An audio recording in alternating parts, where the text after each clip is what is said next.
Olá, meus caros, sejam muito bem-vindos para esse nosso bate-papo. E eu tenho a honra de, no nosso EducaCast, hoje, estar com Caio Fábio. Caio Fábio tem uma grande história no evangelismo brasileiro, como pastor, e uma atuação relacionada a questões humanas, questões educacionais. E eu descobri agora que não só, mas também no mundo da educação à distância e Isso, nas maneiras de lidar com isso. Em isso. primeiro lugar, Caio, uma honra estar com A você aqui, honra é tá podendo minha, trocar é essa um ideia. prazer enorme. Eu estou aqui hoje pela primeira vez e espero voltar outras. Com certeza. Muito obrigado pelo convite.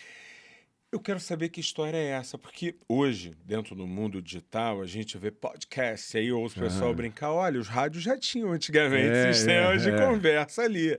Falei, beleza, mas são as atualizações. E quando a gente começa a pensar na educação digital, na ideia de aham. educação chegar para mais pessoas, na ideia de poder criar interações, fui surpreendido de que isso já desde os anos 70 já fazia parte do seu olhar e da sua Uhum, construção. uhum. Que experiência foi essa? Como é que começou isso para poder entender um pouco melhor? Teve a ver com a minha conversão. E como eu era uma figura antes disso, muito conhecida na cidade pelas piores razões, muita briga. Eu fui subindo aqui, já fui vendo alguns amigos meus que estão instalados por aqui. Quando sair, eu vou passar ali para dar um beijinho na moçada do jiu-jitsu. Então, eu comecei no jiu-jitsu muito cedo na vida. Fui aluno do Carson Gracie, do Reison e do Hollis Gracie, e do Arthur Vigílio Neto. Pois bem, então em Manaus, infelizmente, eu naquele tempo aplicava jiu-jitsu não como esporte. E, aliás, essa coisa do jiu-jitsu esportivo nem existia Não, não naquele estava tempo. no escopo, não Não não estava, estava no não. desenho. Ali você treinava na academia, eu não gostava de kimono, eu só gostava de treinar no pau mesmo para valer. Acabavam as aulas, os garotos iam embora, todo mundo sem kimono, e aí as coisas já Nossa. aconteciam. E depois, quando eu fui para Manaus, as coisas lá acabaram tomando um contorno de mais violência na sua configuração urbana Sim. e das práticas do meu jiu-jitsu, aí me converti. E ficou aquele burburinho na cidade, e eu pregando para todo mundo, para os hippies nas praças, tinha uns 3 a 4 mil hippies. Manaus era um centro Sim. mundial por causa do ayahuasca, dos chás de cogumelo, alucinógenos e tudo mais. A moçada era toda minha amiga, eu comecei a pregar para todo mundo. E aí o dono da televisão de Manaus, da TV que reproduz a Globo, me chamou, era amigo do meu pai, e falou: escuta, cara, eu estou ouvindo dizer que está um rebuliço na cidade por causa da sua conversão. Você não quer usar a minha televisão de graça para falar com a cidade e depois com toda a rede amazônica de televisão? Maneiro. Aí eu não estava fazendo nada, a não ser o dia inteiro pregar para todo mundo em todo lugar.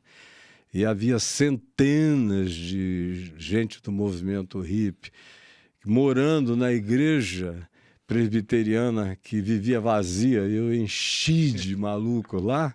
Aí eu falei, vai ser uma maravilha.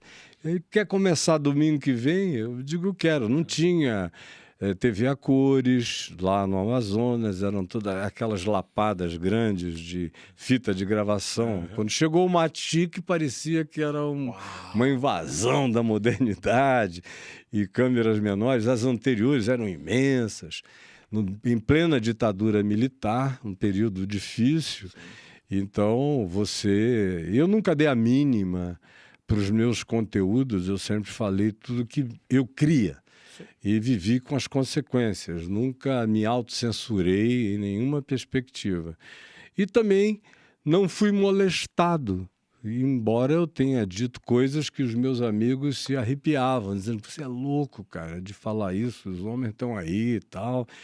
Mas aquilo explodiu e ganhou a cidade inteira. A companhia de telefonia do Amazonas disse que eu estava caotizando o centro da cidade com os telefonemas. Aí instalou um monte de linhas só receptivas. Eu treinei dezenas de conselheiros. Aí recebia uns 10 mil chamados por dia e foi aumentando, só ali em Manaus. Cresceu depois para a rede amazônica e depois eu comecei a entrar no Nordeste. Aí comecei a receber pedidos para que eu colocasse o mesmo programa, que era o primeiro programa cristão na história da TV brasileira. Não tinha havido jamais nada sistemático. Aí o Sul começou a dizer, manda para cá, e eu comecei a mandar via Embratel. Eram os primeiros envios do norte do Brasil para o Sudeste e para o Sul. Eu comecei a fazer sistematicamente a partir de Manaus. Uma verdadeira inversão da maneira de que a gente normalmente pensa nessa colonização, nessa maneira da gente pensar só sul e dominante, e até ali naquele momento da ditadura também tinha isso, nos levar ao desenvolvimento, e era Manaus trazendo uma maneira de pensar pedagógica, estou organizando uma mensagem com objetivo, estou querendo falar para mais pessoas, sistemático, vamos... É impressionante e como honesto isso é pedagógico. Com o conteúdo. Não tinha essa coisa de vamos brincar de Jesus e de Deus aqui, nem de longe. Perfeito. Os cristãos, a maioria deles, a meu ver, sempre foram muito ignorantes. Sim. Mas havia muita sinceridade naquele tempo. Então você passava por cima da ignorância por causa do significado das sinceridades. Você dizia, não, essa pessoa, quando ela abrir um pouco mais a percepção, a consciência, a cognitividade, ela vai se expandir. Havia essa esperança. Claro. E eu militei nessa esperança intensamente em relação aos que frequentavam grupos religiosos cristãos ou católicos. Eu sempre tive uma relação excelente com os teólogos católicos, com todo mundo, e com a cidade toda, com a secularidade. Aí foi para o país inteiro. Em 1980 eu já estava cobrindo o país quase todo, logo depois passei a cobrir, e a minha vida ficou impossível de acontecer a partir de Manaus. Então foram as circunstâncias que impuseram a minha vinda de lá para botar minha base no Rio. E como eu não queria voltar a morar no Rio, em Copacabana, onde eu tinha os meus traumas passados, e embora os meus amigos estivessem, muitos deles lá, eu também tinha morado em Niterói, eu tinha grandes amigos em Niterói, alguns conhecidos, como o Ricardo Boechat, que era meu amigo desde os meus 10 anos de idade. A gente jogava bola na casa dele o tempo todo. Cresci com muita gente legal. E aí eu fui para Niterói. Botei minha base lá, construí meu estúdio lá. Eu já tinha um pequeno estúdio em Manaus, construí em Niterói. E comecei a produzir eu mesmo as minhas coisas. E aí gente de fora começou a querer investir. A gente está falando da década de 80. 81. Você imagina, as pessoas hoje estão falando rede social, a gente está falando de 80. E aí eu estava vendo, a gente conversando, antes você estava falando sobre como já estava preocupado com a interação. Isso. Quer dizer, eu criar redes onde eu pudesse chegar em auditório às pessoas e eu pudesse responder e colocar... Como é que era isso? O que era isso? Como isso aconteceu? Você, para alugar um horário no transponder da Embratel, era uma fortuna. Eram alguns milhares de dólares. Nossa. Então, eu fiz as contas, falei, eu consigo viabilizar isso e criar um curso à distância, em 1984. E aí criamos uma equipe de instalação de equipamentos e pusemos aquelas parabólicas enormes no país inteiro, em mais de 500 auditórios, com uma média de 800 a 1.000 pessoas por encontro. Então era uma multidão espalhada pelo Brasil inteiro, com livros, com toda a documentação pedagógica para o indivíduo ir acompanhando o processo, os diversos cursos que eu comecei a oferecer. E foi uma experiência maravilhosa. A própria Embratel, da qual eu me servia, ficou absolutamente aturdida com aquela capacidade. E eu levei aquilo até 89, mais ou menos, quase os anos 90, que foi quando foi ficando tão caro. E eu também tinha algumas benesses. Foi o tempo em que eu conheci o Dr. Roberto Marinho e ele me ofereceu, ele falou, por que você não usa aqui as nossas instalações? Eu já usava várias Globos do Brasil inteiro, mas não a cabeça de rede. Sim. Aí eles me colocaram de graça para abrir a programação de sábado. Aí eu fui transformando as coisas que eu fazia em outras, embora eu sempre tenha mantido o meu programa de televisão no mínimo uma vez por semana, desde Manaus, nunca parei. E aí eu só fui criando adaptações. Quando eu tive as primeiras conversas sobre ensino à distância, já foi por volta de 94, 95, que tinha um especialista visionário em São Paulo que veio para mim, como é que você faz isso e tal, mas não havia nada ainda, eles estavam elaborando o processo. As universidades, elas começam a fazer de maneira mais intensa essas transmissões 98, 99. E também com essa... E olha como é que é próximo. A gente pega os primeiros ensinos à distância, eram organizações de materiais disponibilizados para os alunos, ainda nos impressos. Depois a ideia de você ter os satélites e as bandas para as transmissões. Acúmulo das perguntas para que aquilo pudesse ser respondido. Então, nota, todo o início do que hoje é essa massa. Hoje se discute que o ensino de educação digital já supera. Falei, é um processo das longo. As pessoas Muito querendo longo. consumir, pensar e aprender. A gente não está levando para menos quando a gente fala em educação dessa forma. Quantas pessoas mais você falou, diferente daqueles hippies da praça que precisavam e que eram fantásticos? Quantas pessoas você consegue transformar a vida quando você amplia? Mas, meu Deus, são milhares e milhares e milhares, e no curso dos anos é uma acumulação. Não tem lugar neste país, e muitas vezes fora do país, que eu vá que não encontre beneficiários disso até hoje, o tempo todo. Sim. Aqui mesmo, para entrar aqui, eu fui abordado por algumas pessoas beneficiárias desse processo, que começou há 50 anos. E até aqui, por exemplo, no início dos anos 90, eu tinha o meu transponder particular num satélite da Embratel, com a minha projeção de cima da minha estrutura, projetando direto para o satélite, um satélite de órbita inclinada, então tivemos que desenvolver uma parabólica que acompanhava o satélite, que se movia, mandando para ele 24 horas de sinal. E aí o resto foi só distribuição e acomodação ao que a tecnologia foi trazendo de favorecimento. Eu simplesmente amo esse debate da gente poder pensar. Hoje a gente tem muito...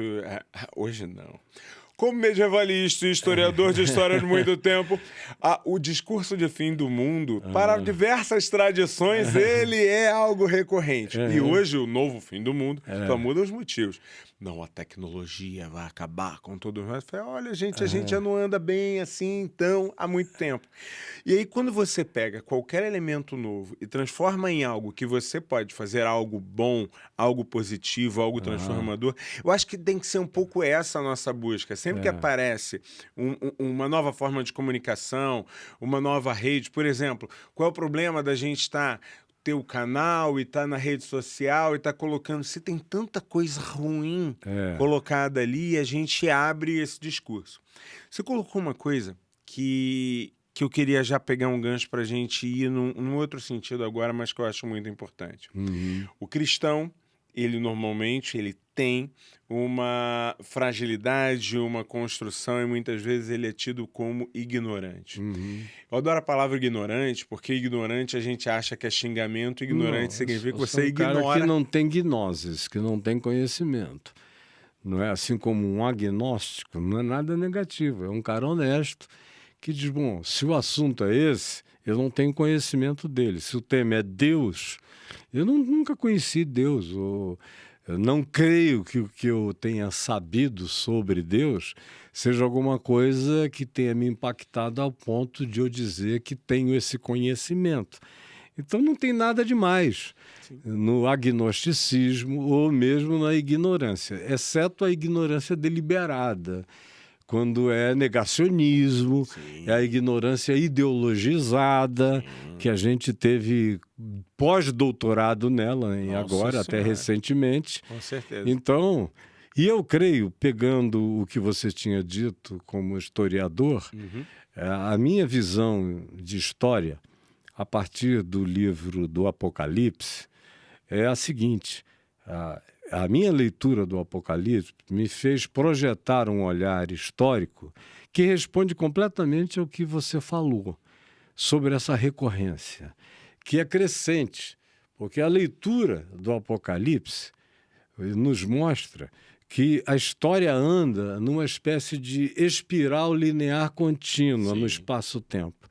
Então, os fenômenos começam com uma determinada dimensão, assim, e circulam nessa espiral, de modo que, se fosse uma escada espiralada, ela ia subindo, de modo que você entraria por um lugar mais estreito e ela iria crescendo. Como ela é na linha do tempo, no espaço-tempo, ela vai crescendo na direção do que a gente, de maneira superficialíssima, chama de futuro no nosso confinamento espaço-temporal. Mas passado, presente e futuro, a partir de algumas outras perspectivas, são todos simultâneos. E eu creio nisso. Então, mas o Apocalipse te desenha uma história que é a mesma, crescendo. Ela só vai ganhando complexificações. Mas ela não inaugura eras novas quase nunca. Ela só introduz aparatos diferentes e introduz respostas mais ou menos diferentes a esses aparatos, mas existe sempre uma raiz humana bem básica que se repete, com a variação apenas da responsividade ao aparato, ao device, à tecnologia, ao processo midiático crescente que está aí. Mas eu não vejo nada novo em coisa nenhuma. Quando você vê, por exemplo, o apóstolo Paulo mandando cartas, era um cara que estava usando a mídia que ele tinha. Quase ninguém mandava cartas, só pessoas muito bem colocadas na sociedade cidadãos romana. romanos típicos. Era uma prática muito mais senatorial e daqueles próximos ao Senado. E adivinha como o Paulo vai falar. E aí as pessoas... Ele mandava um laptop. Ele enviava para o cara: olha, lê isso aqui para lá, para o pessoal que você foi encontrando, vai passando adiante. É uma mídia idêntica às outras, adequada àquele tempo, àquela hora. E Jesus fazia isso do mesmo modo. Você vê que ele era um andarilho. Não, convém que a gente vá a outras aldeias, a outras cidades, a outros grupos, a outras pessoas.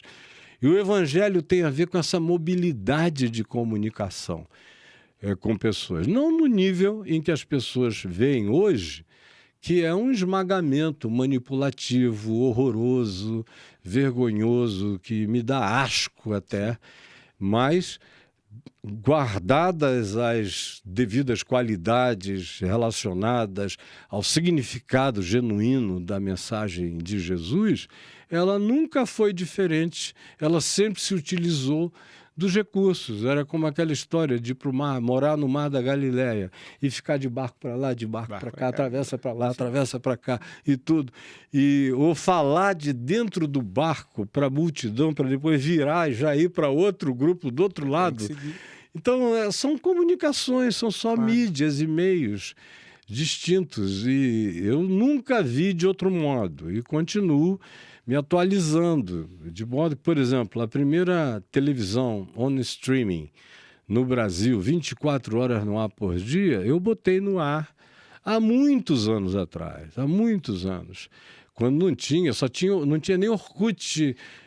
Quando eu comecei a negociar, eu digo, eu preciso de um transponder para fazer isso, para ver como é que eu chego. Com a Embratel já não está dando mais, como é que a gente vai poder chegar. E aí fiz.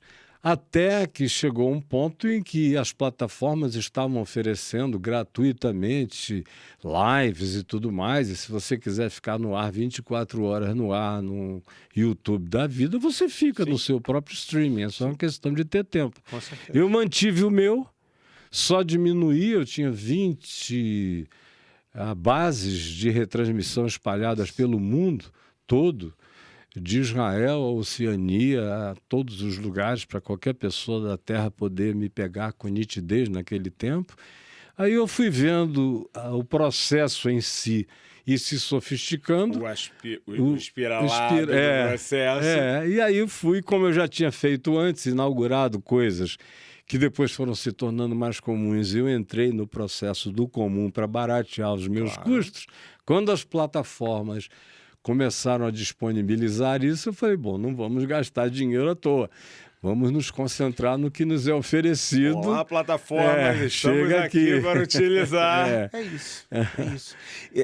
Quando a gente toda vez... Ainda vou transmitir da Lua, meu irmão. Vamos, quero estar lá assistindo, bater um papo, ser um dos convidados. Quando a gente começa a pensar sobre isso, a gente muda justamente esse sentido o como aprender, o como a religião, o como o entendimento, ele tem sempre um contexto. E sem contexto a gente não vive. Vamos fazer esse ponto para ficar interessante. O cristão brasileiro normalmente ignora muito. Bom, vamos pegar a nossa história. A nossa história, ele não tinha opção. Você nasceu aqui, o Império Português, você era cristão. Não tinha conversa. Não, você segue outro. Não, você pode seguir o que você quiser, mas aqui está registrado. E vai ter que fazer uma senhora ruptura, se quiser fazer isso. Quando a gente vai chegando no século XIX, é só católico. Não tem conversa, é só católico. Não discute. Não, mas você não é... mas vai à igreja. Eu não acredito. Não estamos discutindo a sua crença. Não. Estamos discutindo a sua prática. É um fenômeno histórico e a sua sequencialidade até nos trazer a esse ponto da história. Eu, por exemplo, sou filho de uma avó presbiteriana que se converteu no século XIX. Então, ela era no tempo em que o convertido protestante levava pedrada. Eram chamadas de igrejas de estrangeiros. E, no caso dos presbiterianos brasileiros, eles vieram a partir de missões americanas. Isso. Com Ashbel Green Simonton. Celeste por vir. Do nosso amigo Gouveia, que você deve ter se deleitado em ler, um livro antigo e completamente contemporâneo ainda e relevante hoje. Aí, pois bem, aquela trilha toda que o Gouveia explica muito bem no Celeste por Vir, chegou ao Amazonas, como as Assembleias de Deus chegaram em Belém do Pará, vindas da Suécia, com os irmãos suecos de lá. E a minha avó ainda era do tempo da pedrada, da proibição, não podia abrir a boca. Os padres das cidades menores eram hostis a qualquer presença diferente. Aí o século XX já é o século em que a minha mãe cresceu nesse processo. E eu fui introduzido, eu sou da década de 50, do século passado, então eu fui introduzido na igreja quando eu nasci. Só que meu pai era um agnóstico católico. Não tinha nenhuma fé no que tinha sido ensinado a ele, mas era a história do enraizamento cultural. Sim. E aí eu nasci, ele me levou para ser batizado, para agradar a família inteira do lado dele, que era toda católica. Fui batizado na igreja católica. Eu acho que um mês depois eu fui batizado na igreja presbiteriana. E aí quando eu, de fato, já com 18 anos para 19 anos, tive o meu entendimento no meio de uma crise desesperadora existencial, com vontade de tirar minha própria vida, de tanta agonia de não saber quem eu era nesse mundo. E era uma crise de existência profunda, como hoje em dia a gente raramente vê daquele tipo, com aquele design, com aquele tipo de questões e perguntas e com aquelas decisões radicais. Eu era de um tempo em que a desesperança evocava suicídio imediato. Era uma questão de lógica de desesperança. Era um negócio kierkegaardiano, na perspectiva de conceito de angústia, desespero humano, e o que eram realidades que me afetavam profundamente. Eu queria ter sentido para viver e viver com sentido para mim e para o meu próximo. Sim. Então, foi ali naquele momento que aconteceu a minha virada. Eu falei, já fui batizado na Igreja Católica sem nem saber, na Igreja Presbiteriana sem escolher. Agora eu vou me batizar sozinho. Aí eu me batizei na floresta, sozinho, me jogando dentro de um igarapé, no meio da floresta amazônica, vendo aqueles buritizais em cima de mim e agradecendo a Deus de olhos abertos pela maravilha de estar começando a enxergar o sentido do meu ser. E o resto foi uma viagem que obedeceu mais ou menos os mesmos critérios de independência existencial em relação à institucionalidade de qualquer que fosse a crença. Eu nunca quis ser pastor presbiteriano. Eu estava feliz da vida sendo um cara absolutamente autônomo, pregando o evangelho, que tinha um pai comigo que era um pensador, tinha sido um grande advogado, papai era um Da Vinci que ia de mecânica quântica ao que você quisesse. E as elaborações humanísticas mais desenvolvidas, um ser humano extraordinário, e se converteu sozinho. Eu andei no mesmo caminho dele. E depois ele se tornou pastor presbiteriano, porque achou que, naquele tempo, a igreja presbiteriana jamais teria tido essa crise bolsonarista que aconteceu agora, recentemente. Era impossível se imaginar tal coisa. Então ele achou que era um lugar mais equilibrado e resolveu se encostar ali. E eu vinha de algo tão mais profundo do ponto de vista existencial e contestatório da minha geração que eu não fiz questão. Mas eu tinha meu pai. E o papai era aquele paráclito que andava ao meu lado, me ajudando, expandindo os meus horizontes, aprofundando minhas raízes e tendo um prazer enorme na minha evolução de consciência. E ele nunca fez pressão em nenhuma direção. E a minha tese de ordenação, antes disso, deixa eu não esquecer desse aspecto. Quando eu nasci, o papai agnóstico disse que me pegou no quarto. Eu nasci por volta das 6 da tarde.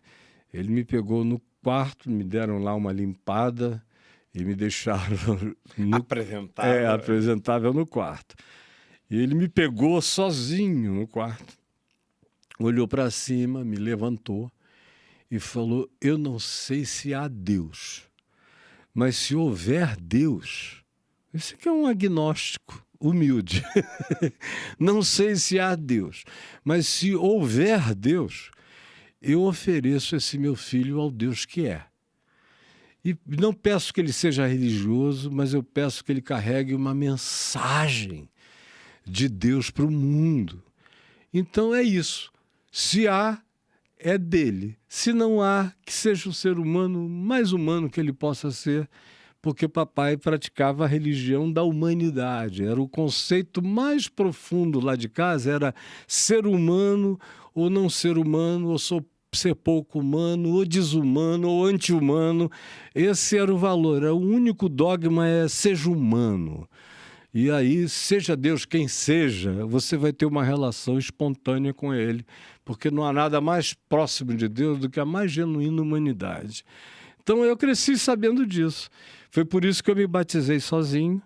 E aí eu escrevi minha tese quando os presbiterianos me convenceram a ser ordenado pastor, e eu disse, não quero ir para os seminários de vocês, que são uma caretice danada. Aí, quando eu vi o currículo, eu já tinha lido tudo, estava em outras, e muito distantes. Falei, não, desculpem, que bom que vocês fizeram isso, mas eu não tenho esse tempo. Já é tarde para mim, embora eu seja jovem, mas não tanto quanto vocês ainda são, com 40, 50 anos. Eu estava nos meus 20, exausto de todas as outras banalidades e frivolidades e vaidades filosóficas, religiosas, de qualquer outra natureza. Eu queria gente. e queria amar e acolher e fazer diferença. E escrevi uma tese que deu um trabalho enorme para produzir, enfim, gerar a minha ordenação. Ficaram 3 dias numa discussão sem fim. E aí me ordenaram. Eu falei, olha, eu nunca pedi nada, vocês é que ficaram insistindo esses anos aqui comigo. E eu sem querer. Agora, a tese é essa. E eu vivo e viverei isso até o último dia da minha vida. Eu não estou com a presunção de que está consumado. A minha cabeça vai continuar completamente ensinável a vida inteira. Agora, o meu fundamento é esse aqui. E que fundamento era esse? De que Deus não podia ser, obviamente, aprisionado dentro de nenhuma religião ou instituição religiosa ou qualquer condicionamento de natureza humana. E o tema da tese é o que Deus fez, faz e sempre fará fora de todas as instituições religiosas. Aí os presbiterianos, calvinistas entraram em crise, porque os caras habitavam ainda o século XVI. Eu digo, pelo amor de Deus, eu não vou entrar nessa. De lá para cá, o mundo mudou, a astronomia mudou, a ciência mudou, a gente cresceu e vocês querem se atrelar a Calvino? Era gente muito boa, mas muito pequeno. Sim, o mundo dele era newtoniano, era um universo linear. O olhar de Calvino dentro daquela realidade era de pequenas comunidades, o que é absolutamente impensável em novos olhares. Mas, ao mesmo tempo, a gente tem que tirar a mensagem. Mas tem um ponto aqui que para mim é de ouro. A gente, quando fala em educação, a gente pensa muito se eu posso ter a religião ou a religiosidade, melhor seria dizer, e a educação, se elas devem ser vistas de maneira totalmente separada ou se elas podem dialogar. Eu sempre fui um absoluto defensor do modelo laico da escola, da ideia de que na escola você vai aprender determinados fundamentos, processos, e na religião eu tenho, sim, fatores morais, sociais, sempre entendi como um elemento muito humano, entendo a religião de alguma maneira, a institucionalização da religião como algo muito cultural, e de outro lado, então essa segregação no meu olhar, algo talvez muito século XIX de minha parte, ela é muito, muito clara. No entanto, quando a gente pega os aspectos filosóficos da religião, quando a gente pega, não os filosóficos institucionais, filosóficos nesse sentido do ser, do papel, eu posso dizer que na escola tem um lugar para esta religiosidade, para esta manifestação de olhar para o outro, para este entendimento não institucional da religião, mas de uma reflexão sobre a construção de círculos de paz, sobre a construção de uma maior afetividade. Tem espaço para Jesus na escola? Tem espaço para Jesus, especialmente para Jesus. Porque Jesus foi tudo menos um religioso. Jesus nunca pensou e desejou criar uma religião, muito menos o cristianismo. Você lê os evangelhos, e pode ler os evangelhos oficiais que estão na Bíblia, tanto quanto você pode ler os apócrifos, ou os textos da patrística, do final do 1º século, início do 2º, até o início do 3º e meio do 3º século, e você encontra pessoas de cabeça extremamente mais aberta e grupos distintos se servindo da espiritualidade de Jesus.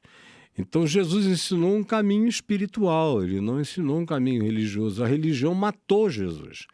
Foi o sinédrio que matou Jesus, foi o templo, foram os sacerdotes. Os romanos cumpriram só a execução. Mas é como Pilatos no credo, entrou ali de graça. E, de acordo com os evangelhos, a mulher dele ainda mandando um recado, dizendo, não te envolvas com esse homem, porque ontem, em sonho, eu muito sofri a seu respeito.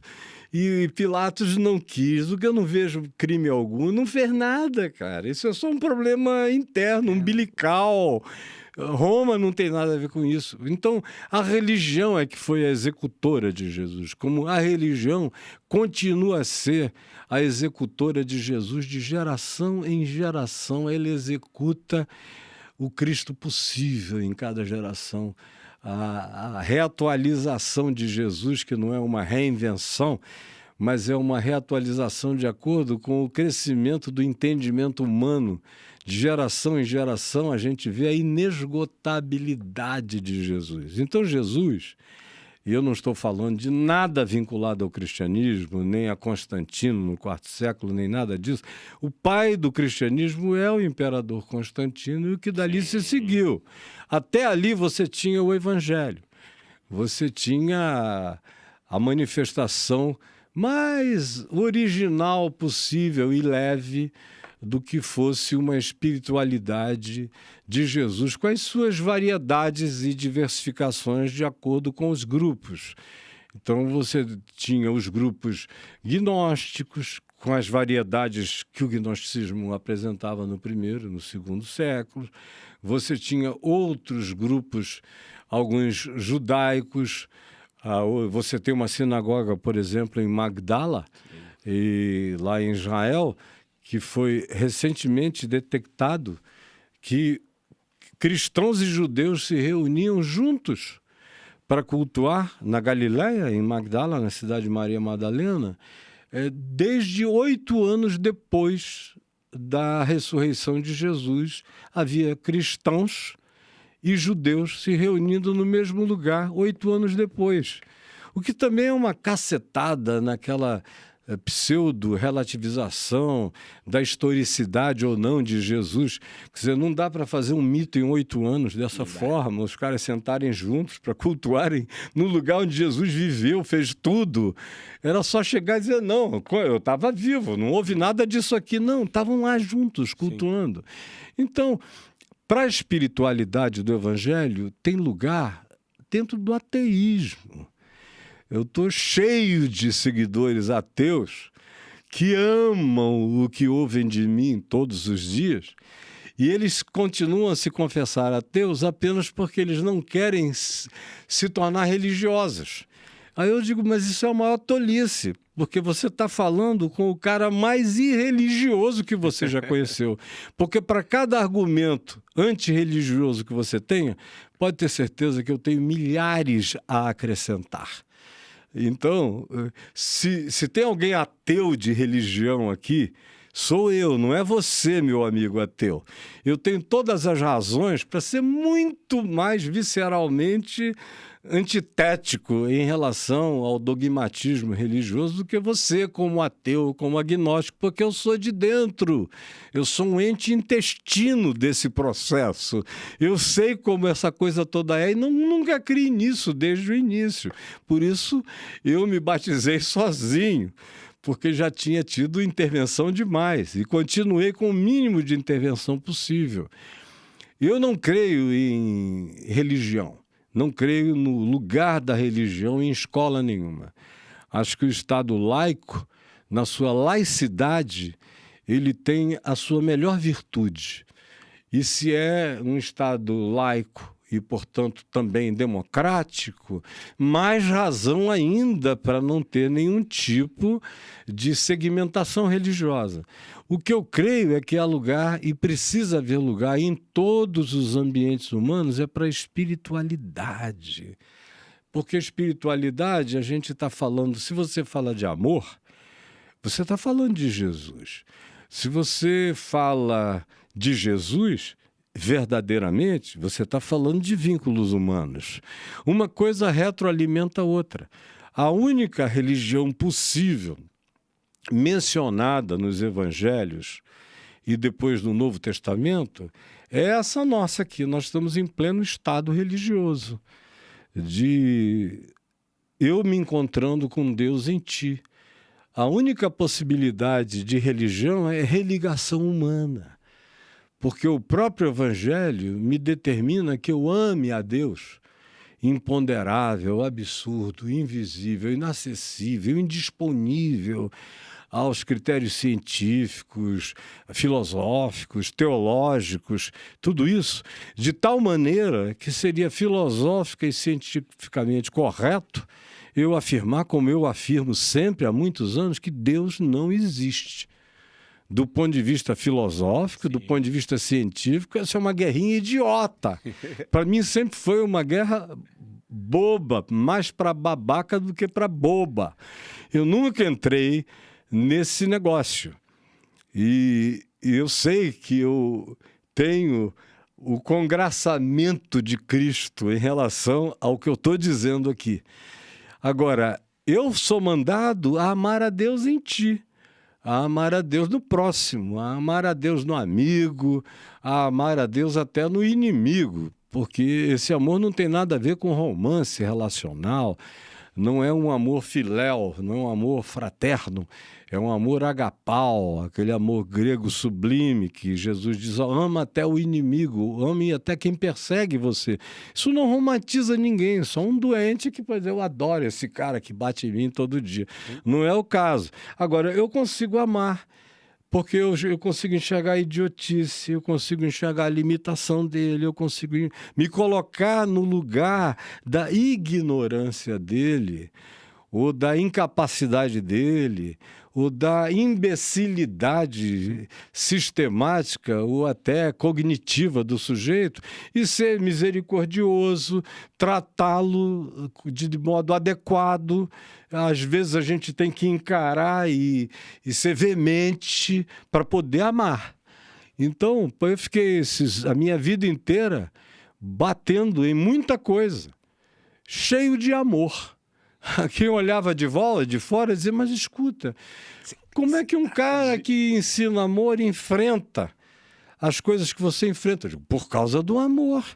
Porque o amor toma lados também. Ele não exclui a possibilidade de que qualquer pessoa possa ser iluminada, possa enxergar, possa se converter, possa ter um entendimento renovado.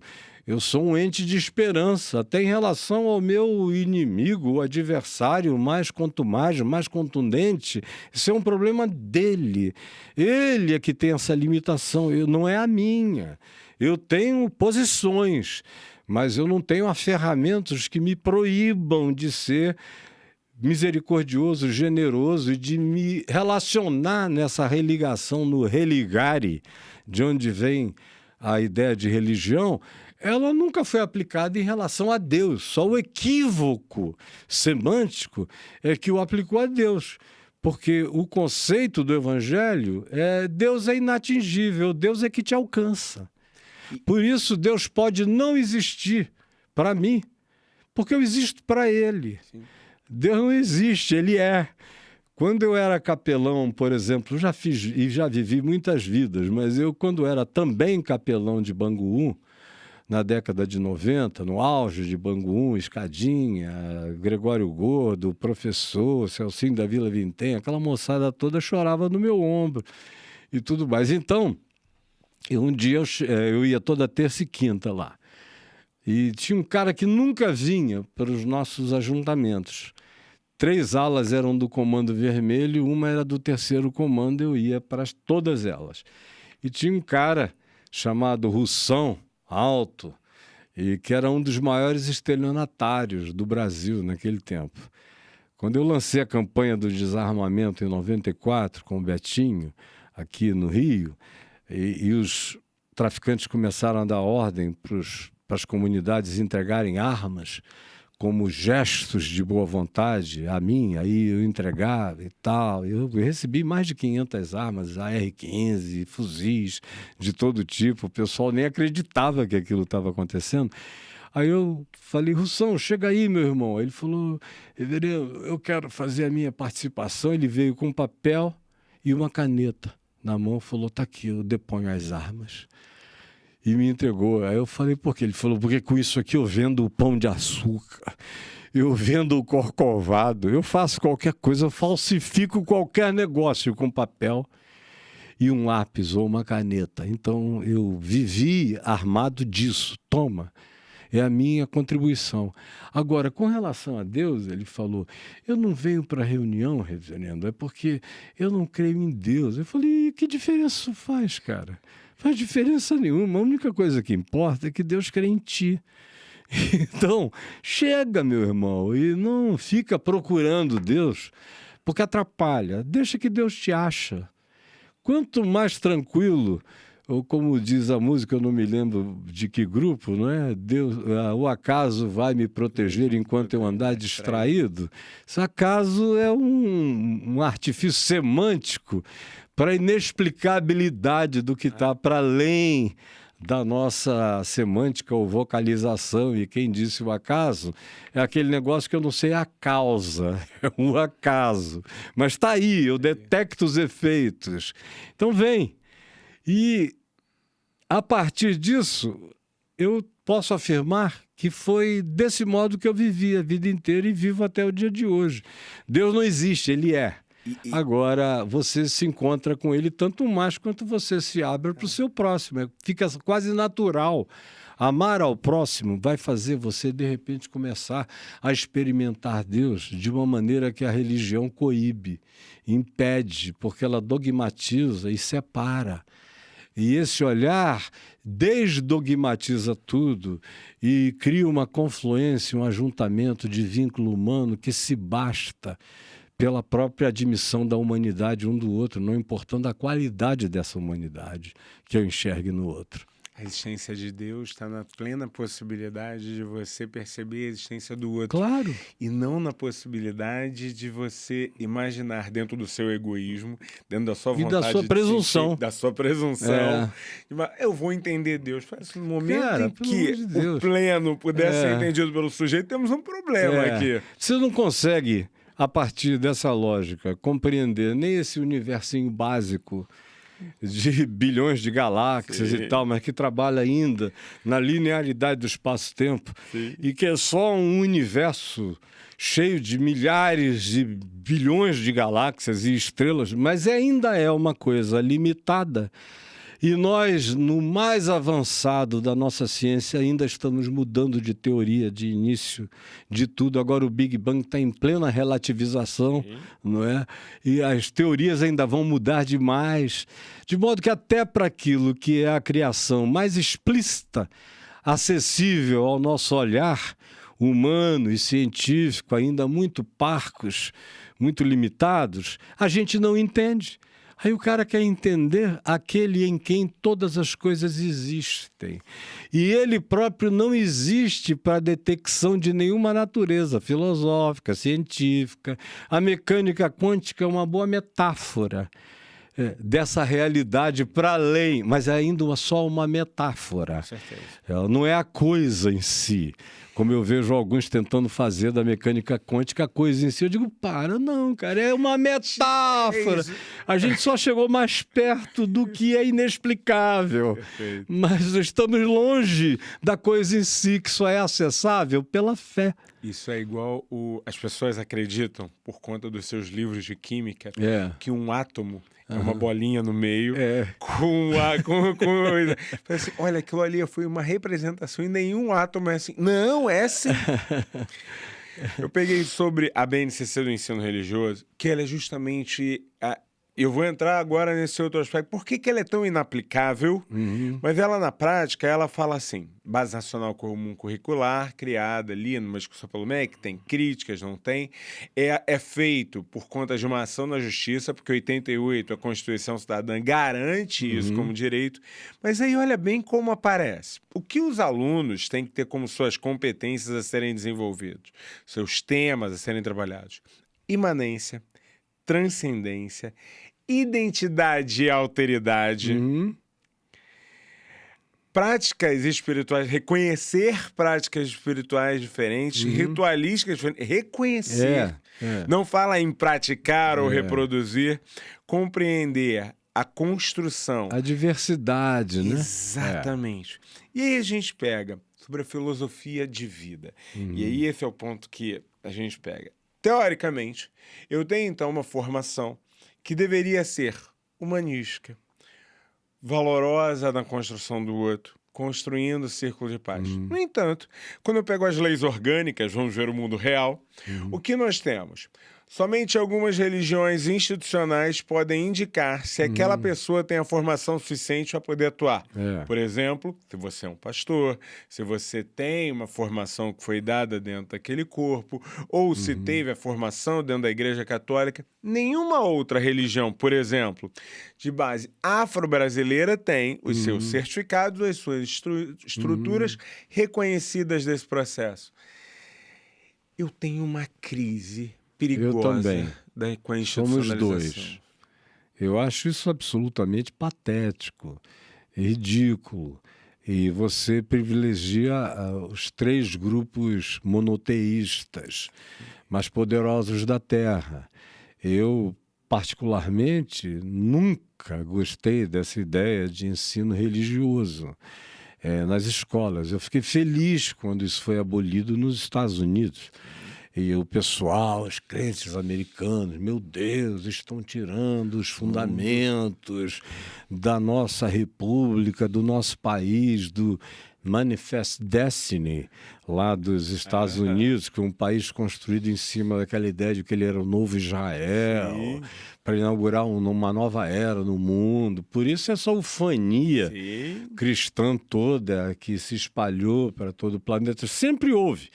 Mas nos Estados Unidos ela ganhou a sua versão protestante e missionária e poderosa, porque se desenvolveu econômica e financeiramente e ditou cartas durante muito tempo.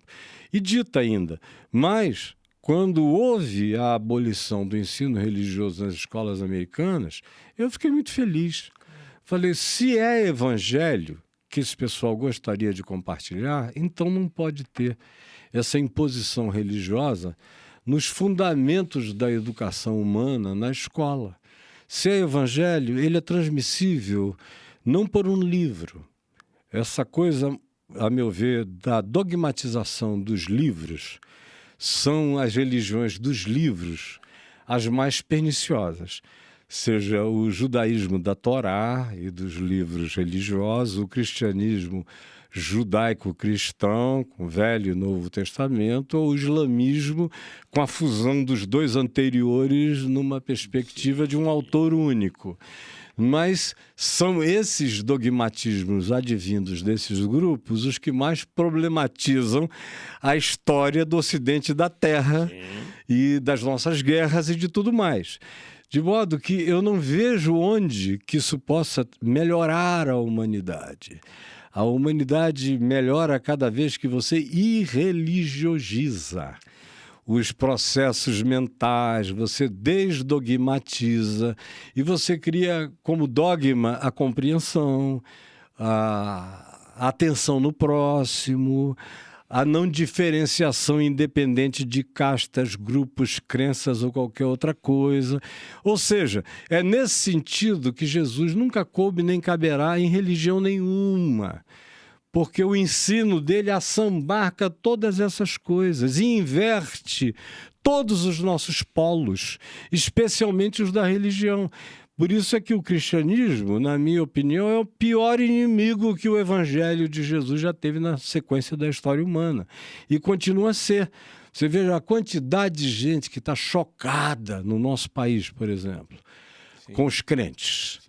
Por quê? Porque são figuras completamente antitéticas em relação ao evangelho. Qualquer indivíduo agnóstico, ateu, que tenha ouvido falar alguma coisa de Jesus, sabe que o Jesus sobre o qual ele ouviu alguma coisa significativa ou pertinente não tem nada a ver com o Jesus dessa construção religiosa, perversa, atrasada, diminutiva, completamente enciumada de uma ciência que vai desenvolvendo conhecimentos aplicáveis e irretorquivelmente verdadeiros, muitos deles. Outros têm a sua aplicabilidade tendente a crescer no desenvolvimento daquela própria compreensão, de modo que o que é o mais avançado hoje, e eu reconheço como realidade porque ele, em sendo aplicado, ele faz coisas acontecerem, não dá para negar, mas ele vai se tornar obsoleto com o tempo, porque outras coisas maiores acontecerão, como a gente está vindo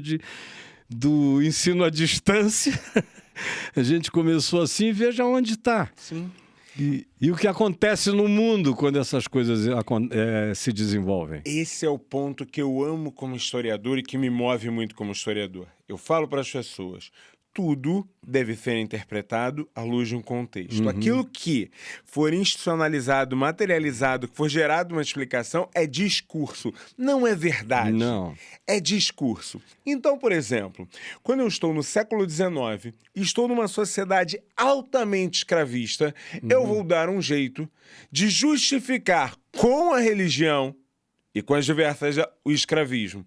O poema O Fardo do Homem Branco, por exemplo, vai estar construindo como eu não queria, mas foi Deus que escolheu que eu fosse obrigado a ter que cuidar dessas raças. Quando a gente chega na década de 70, no mesmo momento em que você estava descobrindo esse processo dos Estados Unidos, eles já em termos de mídia já estavam mais, começam com a ideia de que não, vamos propor uma nova teologia. Uma teologia onde a gente possa trabalhar de maneira mais próxima de um momento, Deus, a ideia do outro. Não, que eu possa ter a graça de imediato, que eu possa ter a escolha, que eu possa ter... E quando a gente pega esse fenômeno, começam os reverendos naquele momento, com a ideia de que Deus me deu o carro, Deus me deu a casa, Deus pagou minhas dívidas. Foi a mistura do neopentecostalismo e do pentecostalismo com o capitalismo americano. Isso. Que fez essa fusão e gerou esse monstro, anticristo. Porque ninguém estribado em Jesus, calçado em Jesus, tem a ousadia de fazer uma proposição de uma natureza tão antitética em relação ao significado da vida de Jesus. Porque a única palavra de Deus possível não cabe em livros, ela cabe só na encarnação. Se você encarna, é por isso é que se diz que o verbo se fez carne, o logos, a razão de ser de todas as coisas, vindo lá dos filósofos naturalistas de Mileto, pré-socratianos e tudo mais, foram os caras que começaram a lidar com essa ideia de que tinha um significado escondido nas materializações perceptíveis. Então, vamos estudar o corpo porque a gente vai achar alguma coisa, vamos estudar a natureza, vamos perceber o cosmos à nossa volta. E João, 500 anos depois, tendo convivido com Jesus, é ele que traz essa palavra para dentro da expressão da fé, quando diz, não é, que o verbo se fez carne, o Logos se encarnou e nós vimos a sua glória. Aí ele diz, é com esse verbo que se encarnou e que nós vimos, tocamos, provamos, comemos e bebemos com ele, que é inexplicável, que está para além de qualquer racionalização, que a gente quer compartilhar com vocês pela via da fé que atua pelo amor. Não é pela lógica superior, nem por alguma inteligência suprassomática, nenhuma coisa desse tipo. Opera pelo amor. Uma fé que não se manifeste pelo amor. E o amor não é dando a Deus pro invisível, com a mãozinha para cima, é estendendo para ti, para o meu próximo, para o outro. É aqui, é encarnada, é já. É só assim que Deus é possível de ser manifesto entre os homens. O resto são abstrações absolutamente tolas e que só produzem os processos de mecanicismo religioso esmagadoramente devastadores, como a gente tem acompanhado na história humana de sempre. E para ninguém ficar de fora, na era da internet, ela eclode em todos os lugares com as expressões mais esdrúxulas e impensáveis possíveis. Você é um especialista num determinado tempo da história da humanidade, onde muitas loucuras estavam presentes. Agora, nós inauguramos uma era especialmente no século XXI, onde os paroxismos estão bem presentes, a tecnologia se desenvolve todos os dias e a brutalidade do pensamento humano evolui todo dia. Na mesma medida em que a tecnologia cresce, a mente diminui. A mente funciona para os pensamentos funcionais de acesso ao aspecto tecnológico disponibilizado num device. Agora, o imponderável, o imaginário, aquilo que não recorre a nada, mas existia, por exemplo, em Einstein, que era muito mais um físico do imaginário do que da fisicalidade. Ele não era tão bom de matemática, tinha tanta gente melhor do que ele, aplicou para ser professor de física, não passou, mas ele sabia o que ele imaginava. E aí ele dizia que às vezes ele se esforçava para chegar a algo que ele sabia que chegaria, mas ele não tinha o caminho para chegar. Aí de repente ele ficava chateado, largava tudo, ia dar uma volta. No caminho ele tropeçava num buraco, chutava uma pedra, caía sem querer. Aí ele disse, então eu era pensado pela solução. Voltava desesperado para não perder a epifania que tinha acontecido. Foi assim com quase todos os grandes introdutores da humanidade em fases novas do conhecimento que produziram, ele acabou provando, experimentando. Vamos esperar a guerra dar um refresco para a gente ter um eclipse possível de verificabilidade da presença da massa, distorcendo o caminho da luz, para isso ficar factualmente demonstrado. Agora, na cabeça dele, isso era uma coisa que já estava lá o tempo todo. E eu tenho essa convicção profunda de que as coisas nunca não estiveram em nós. A gente só vai gradualmente, com caminhos adiante, demarches e voltas e tudo mais, andando na direção da factibilização tecnológica das coisas. Mas, paradoxalmente, quanto mais você tecnologiza as coisas e o acesso humano à tecnologia, mais as pessoas descansam na mecanicidade ou na digitalidade, ou seja qual seja a evolução daquele sistema, e vão se desmobilizando interiormente. Sim. De modo que, por exemplo, nos séculos XVIII, XIX, você teve alguns dos principais expoentes do pensamento e da sensibilidade humana, assim como a filosofia da gente até hoje roda em torno dos gregos, de 2.500 anos atrás, 3.000 anos, e recentemente a gente está desencavando, arqueologicamente falando, realidades tão outras que a história humana tinha que ser reescrita todinha outra vez. Quando você rediscute as maneiras de lidar e na presença, por exemplo, do seu próprio ser, de toda a sua existência, então o futuro e o passado, como as leituras iorubás colocam e estavam fora daquele eixo, você diz, nossa, que interessante.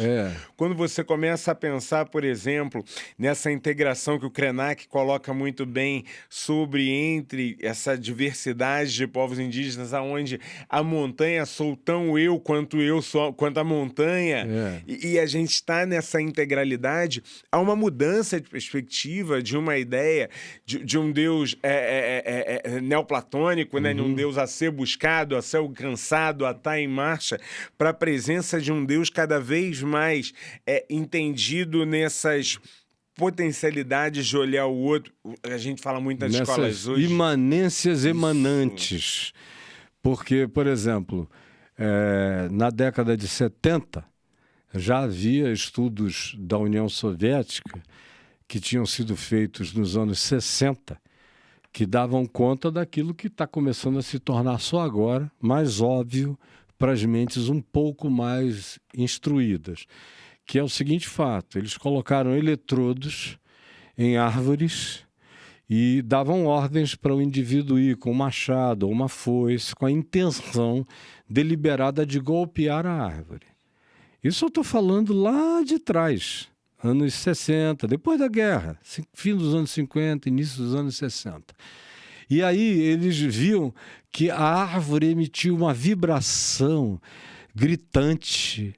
Agora, a outra árvore ao lado, se o indivíduo fosse para ela, que ela estava também cercada com eletrodos, com uma intenção bondosa, ou natural, ou só de tocar nela, ou de sentir o cheiro, ela emanava uma outra vibração completamente em outro nível, tom ou vibratoriedade. O mês passado, a Universidade de Tel Aviv publicou, que está aí na internet para todo lado, vídeos da comunicação das plantas. Um vídeo muito legal, em que eles aumentam para a audição humana detectar a reação das diversas árvores, inclusive contando histórias umas para as outras. Histórias de que está faltando água, pelo jeito a gente tem que se preparar para guardar. Como você vê aquele documentário desses fantásticos fungos, que está aí disponível, por exemplo, no Netflix, que é uma rede neural no planeta inteiro contando histórias. A ciência cada vez mais sabe que não existe ente vivo. E nem os entes meramente entitários, que a gente não designe a eles nenhuma forma de animalidade ou coisa assim, mas cada um ao seu modo, fazendo com que as coisas, por exemplo, que os profetas da Bíblia disseram e que foram interpretadas até outro dia como poesia, deixem de ser poetizadas. Os profetas bíblicos é que diziam, olha, a maldade de você está matando os peixes. O ódio de você está secando as plantas. Por outro lado, quando a sociedade melhorava um pouco, aí dizia, as árvores do campo estão aplaudindo. E a gente agora sabe que isso não era poesia. E em todos os níveis, todas as criações estão num processo de integração e de comunicabilidade ininterrupta. Nós é que somos os alienados, nós é que somos os estrangeiros, nós é que somos os aliens presunçosos, invasores de um sistema do qual nós nos desconectamos pela nossa presunção de saber. É uma presunção muito pequena, muito idiotada, e por ser uma presunção, é uma arrogância de sabedoria, de conhecimento. E aonde quer que a arrogância se imiscua em qualquer que seja o processo, o que acontece na mesma hora é a brutalização do entendimento. Por isso é que Jesus disse que são felizes e bem-aventurados os humildes de espírito, que literalmente significa os ensináveis. São as pessoas que estão em processo contínuo de aprendizagem, que não têm teto. Sim. São pessoas que também não glorificam o fundamento. Elas podem identificar um fundamento melhor e, como elas não têm teto, elas estão abertas para a chegada de luz e de luz e de luz. É isso que faz a gente crescer. E voltando ao assunto de religião na escola, eu creio na ciência também, e qualquer conhecimento genuíno, verossímil, constatável e crescente, que não se dogmatize, como fazendo parte da graça de Deus derramada sobre todos nós. Como o irmão de Jesus, o apóstolo Tiago, diz lá na epístola dele no Novo Testamento, que toda boa dádiva, todo dom perfeito, seja de onde seja, venha de onde venha, não importa o autor ou o veículo humano da manifestação. Toda boa dádiva, todo dom perfeito vem do alto, descendo do Pai das luzes, em quem não pode haver nem mudança nem sombra de variação. O que eu quero é continuar crescendo, crescendo, crescendo, porque o meu destino é esse. Mas como é que a gente faz? Perfeito, perfeito, perfeito. Mas a gente, ao mesmo tempo, vive numa escola em que ela é marcada pela intolerância.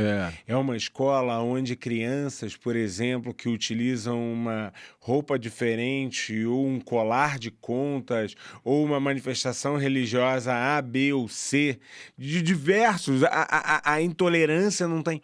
Como é que a gente traz esse outro olhar, essa presença da divindade, desse amor comum para dentro da escola? Você falou a palavra certa.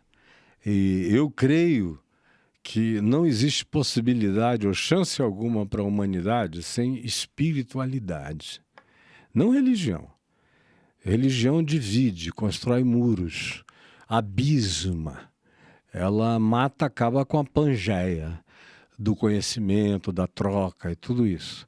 Agora, a espiritualidade une, e porque ela é baseada em amor. A única genuína espiritualidade é aquela que se manifesta através de amor. Amor tem que permear tudo.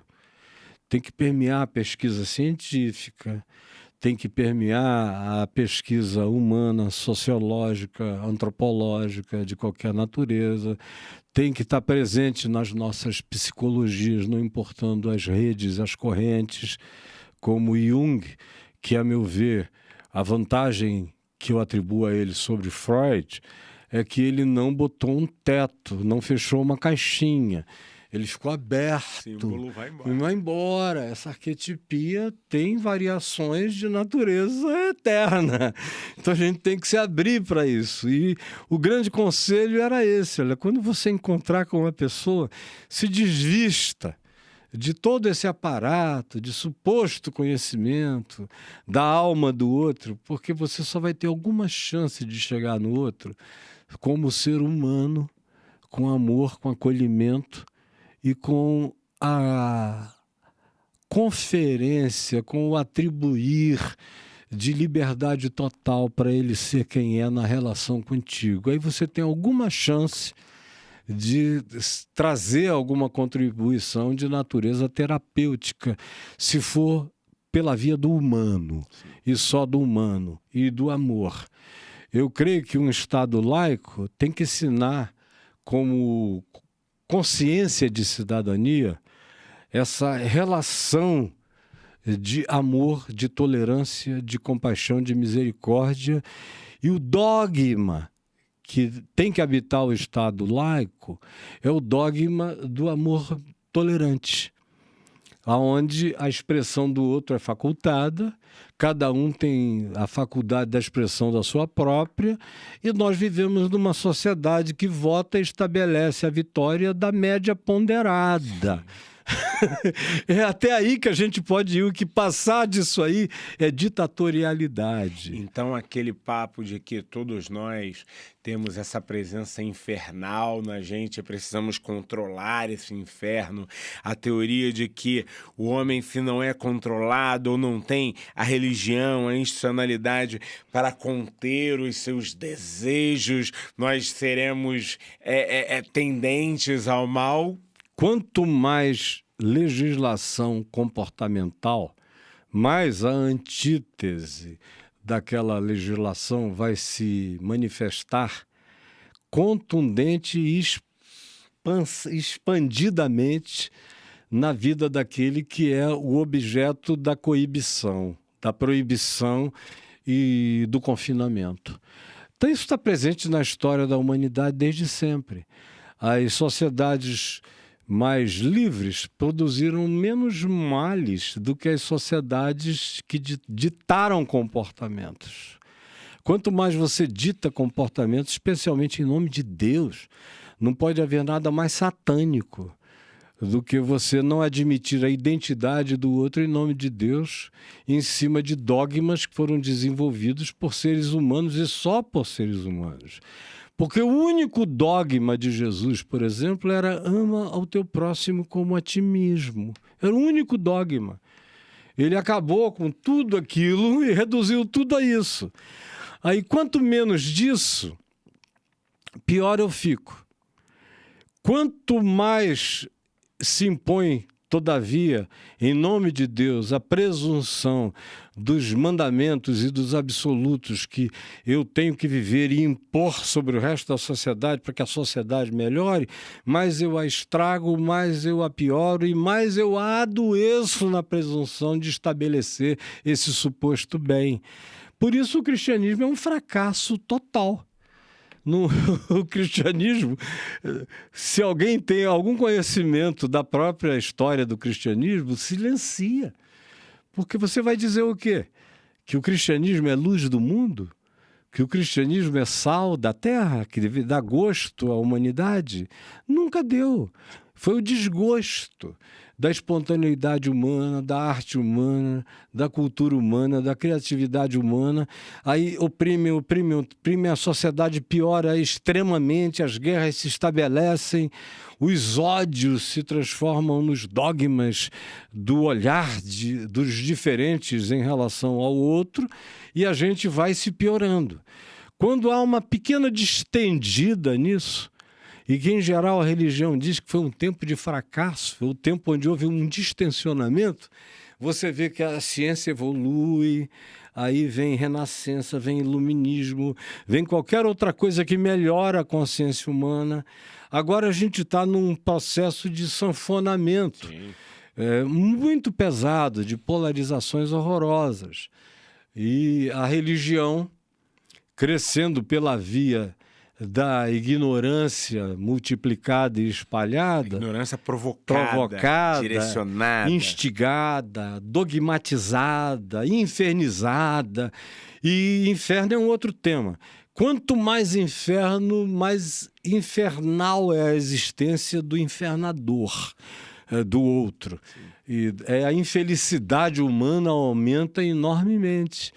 Eu fico vendo aí os meus amigos que não querem nada com religião. Eu tenho milhares de amigos completamente religiosos, mas não podem me ver, que eles querem me comer vivo. O que é isso? Eles não querem nada com religião, mas eles querem me engolir se eles puderem. É porque eles identificam aquilo que deveria ser apenas a espiritualidade das relações humanas. E eles veem na relatividade da minha própria existência e da minha encarnação do evangelho, que é relativa, mas eles veem o bastante para dizer: isso é desejável, isso melhora a vida, isso me faz crescer, e isso não bota um teto, nem constrói uma pequena casa onde eu não posso nem me virar, porque qualquer manobra já é expressão antecipada de uma vontade pecaminosa. Esse ponto que você levantou me faz pensar sobre uma coisa. Hoje nas escolas a gente também vive um mal terrível, que é bastante presente, que você já cita um pouco, que tem a ver com o receio do bullying, a presença do bullying, a violência sexual, a violência física, o suicídio, as crianças, o número de crianças que se cortam, que se mutilam. E aí quando você vai pegar, fala assim... são as casas apertadas dos mundos infernais. As redes que parecem ampliadoras são extremamente redutoras, e aí elas criam esses olhares apertados, esse olhar centrado em si, o outro não existe. E como eu sou pequeno demais, eu não consigo lidar com o outro. O que é essa espiritualidade? Esse outro olhar para a espiritualidade tem a acrescentar, tem a ajudar para esse tipo de inferno que a gente acaba vivendo nesse cotidiano, quando as redes, que podem ser potencialmente maravilhosas, como a gente já discutiu, se tornam potencialmente destrutoras. São perniciosas, se tornam perniciosas, não é? Aí você olha para um país como esse, que tinha todas as razões, desde a miscigenação da nossa confecção, da nossa arquitetura genética, histórica e tudo. Tínhamos que ser seres de uma viralatice linda, sublime, exaltadamente gloriosa, porque não separa. Aí a gente vê enfia-se a religião no meio do processo, aí você vê pretos contra pretos, em nome de Jesus. Você vê os grupos mais distintos, as classes mais diferentes, aprendendo a se odiar em nome desse Cristo satânico. Eu tenho amigos ateus no Congresso Nacional, que alguns deles chegaram lá em casa e disseram: eu vim hoje aqui porque eu precisava dar um abraço no Jesus do bem. Porque lá no Congresso está cheio de Jesus do mal. Então, eu encontro aqueles caras e digo: meu Deus, eles não param de falar de Jesus. Quanto mais eles falam de Jesus, mais eu vejo o diabo.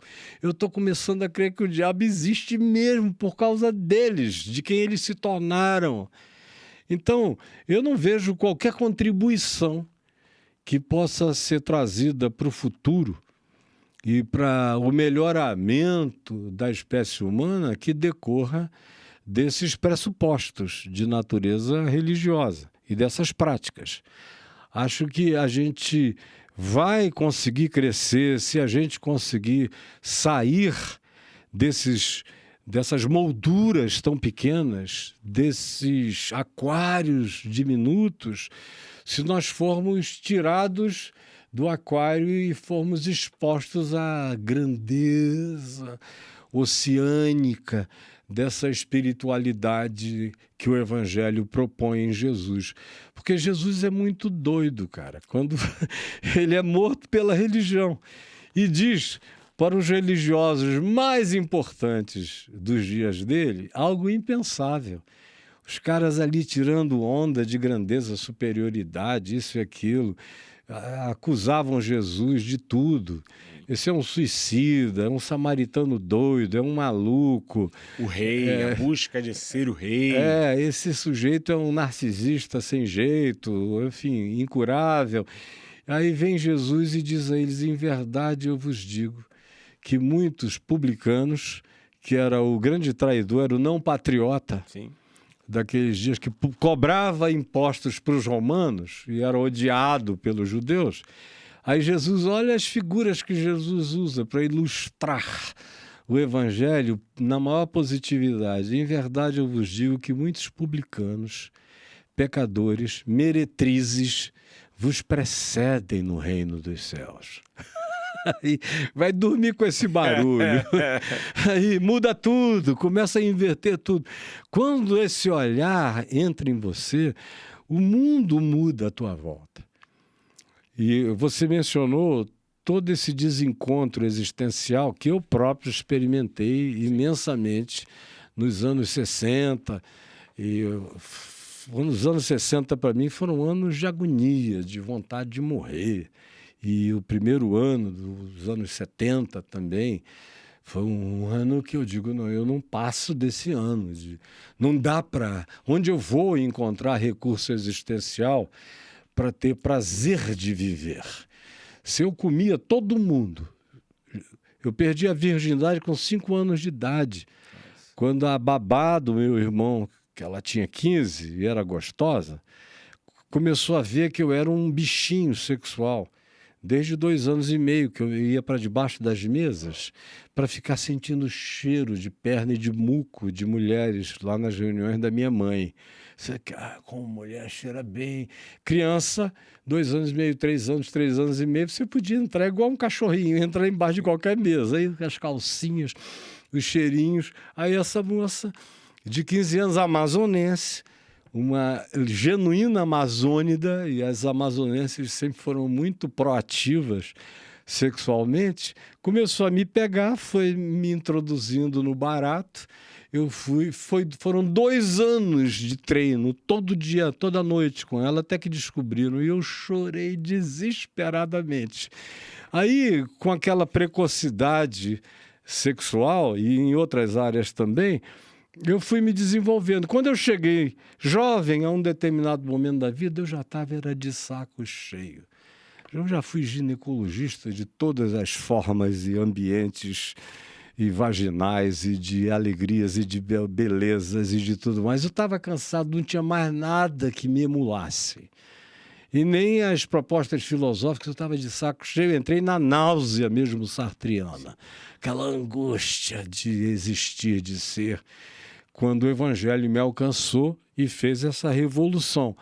Mas me virou ao contrário, de tal modo que eu conheço na carne o significado de você andar com Cristo, cheio de amor, recebendo muitos ódios de muitos lugares. E a vida vai ficando muito nítida, porque frequentemente você é amado por aqueles que são odiados pela religião.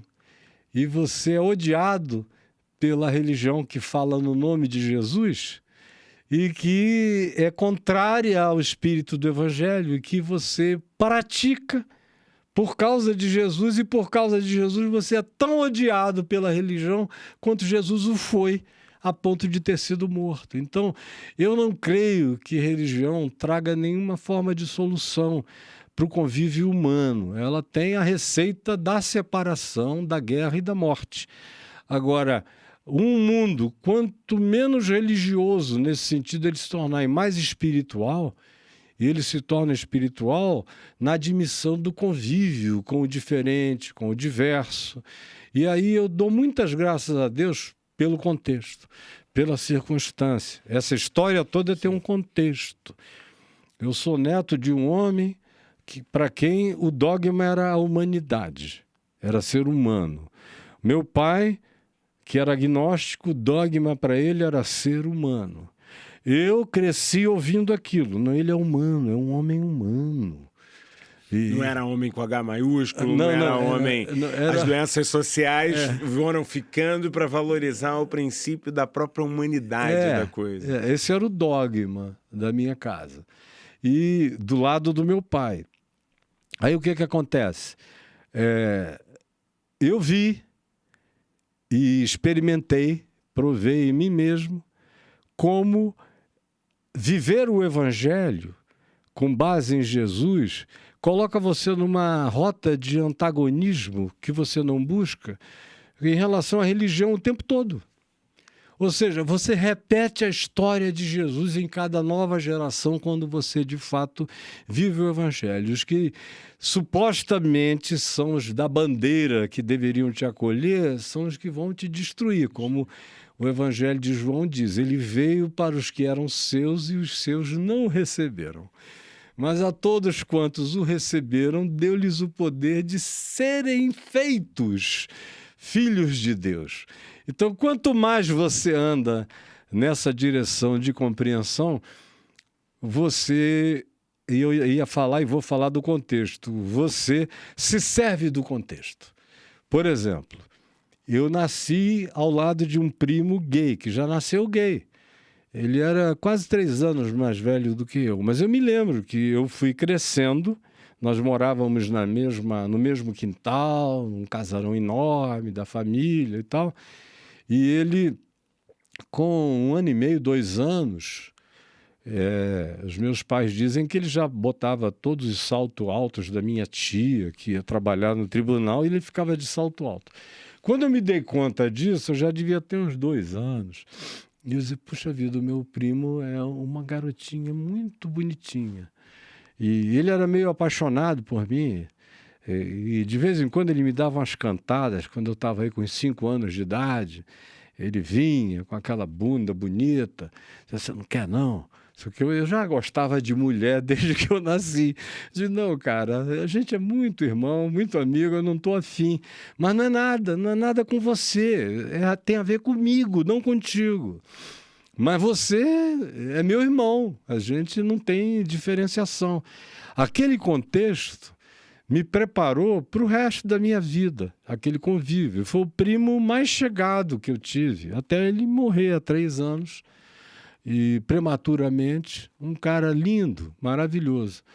Quando eu estava aí, quando meu filho mais velho, que hoje tem 48, estava com 18 anos, ele chegou para mim e falou, você é o reverendo Caio, uma figura unânime nesse universo cristão, não só no Brasil, mas no mundo inteiro.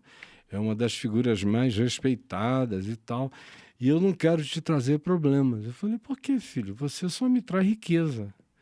não tem jeito de você me trazer problema. Qual é? O que está acontecendo? Não, pai, é que eu já tentei, eu namorei, eu já fiz de tudo para arrancar esse macho de dentro de mim, mas eu só consigo me apaixonar por homem. Eu até o dia de hoje não tive uma relação sexual porque eu não quis, mas eu sou homoafetivo completamente. E eu não quero te machucar. Você quer que eu vá para fora do país? Eu falei, Deus me livre. Eu quero que você fique aqui comigo. Mas e o povo religioso? Eu digo a eles que se virem, meu filho. Eu não vou te esconder, não vou te ocultar, não vou te diminuir, nada. Você vai ficar cada vez mais ao meu lado. E eu vou viver com todas as consequências de ser pai de um gay, sendo eu o principal líder cristão no Brasil naquele tempo. Depois eu vim a ser presidente da Associação Evangélica Brasileira e tudo mais, até que eu vi a incurabilidade desse processo. Falei, não, eu quero continuar onde eu estava aos 18, 19 anos, que era fora desse processo todo. E vou continuar até o fim da minha vida. Mergulhar no igarapé de novo. No igarapé, é para lá que eu vou, é ali que a minha alma encontra sua liberdade. E aí, ajudei desde então, ó, ele está com 48, faz 40 anos isso, que eu venho ajudando a multidão de milhares e milhares de filhos de pastores que são gays, são lésbicas ou são LGBTQIA+, seja qual seja a nova letra que se acrescente a essa designação. Para mim não tem nenhuma diferenciação. E sou amado por esse grupo que é repudiado pelas igrejas. Sempre tiveram em mim um centro de convergência, uma praça de bem-estar, de fique à vontade. Aí tenho uma quantidade significativa de sobrinhos e sobrinhas, minha família é muito grande, gays ou lésbicas. E tenho uma neta, minha neta mais velha, de 24 anos, quando ela tinha 13 para 14, ela falou comigo e com a minha mulher. A mesma coisa que o tio tinha dito aos 18. Aí eu falei, minha filha, quando você nasceu, eu já lidava com isso há muitos anos. Então aqui no coração do seu vozinho, você está em casa e não tem nenhuma diferença em qualquer coisa. É até pecaminoso para mim pensar em diferença. Assim como também eu não sou um cara do DNA, do gene.